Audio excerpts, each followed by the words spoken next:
దర్శనమయ్యాక టెంపుల్‌కి ఎదురుగా ఉన్నటువంటి శ్రీరాముల వారి కళ్యాణం జరిగేటువంటి ప్లేస్‌కైతే నేనెళ్తున్నాను. ఇది ఎగ్జాక్ట్ ఈ టెంపుల్‌కి ఆపోజిట్‌గానే ఉంటుంది. ఇది సమ్మర్ కాబట్టి ఎండ అయితే చాలా ఎక్కువగా ఉన్నింది. అందుకే ఇలా తల మీద క్లాత్ ఏసుకొని తిరగాల్సొచ్చింది. ఇక్కడ కనిపిస్తోంది కదా! ఇక్కడే శ్రీరాముల వారి కళ్యాణం ప్రతి సంవత్సరం శ్రీరామనవమి రోజున జరుగుతుంది. అండ్ ఈ ప్లేస్ అయితే చాలా స్పేషియస్‌గా ఉన్నింది. సమ్ థౌసండ్స్ ఆఫ్ పీపుల్ అయితే కూర్చొని ఇక్కడ కళ్యాణాన్ని చూడొచ్చు.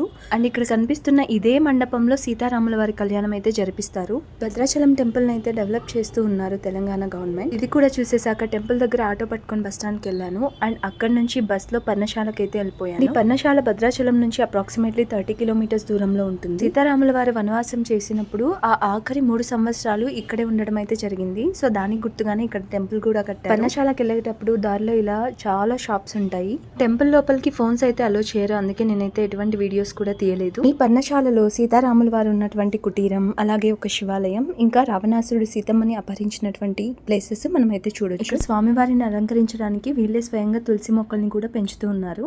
అండ్ అలాగే షాప్స్ విషయానికి వచ్చేస్తే ఇక్కడ కొండపల్లి బొమ్మలు చాలా అందంగా ఉన్నాయి. ప్రతిదీ కూడా హ్యాండ్ క్రాఫ్టే, హ్యాండ్ మేడే.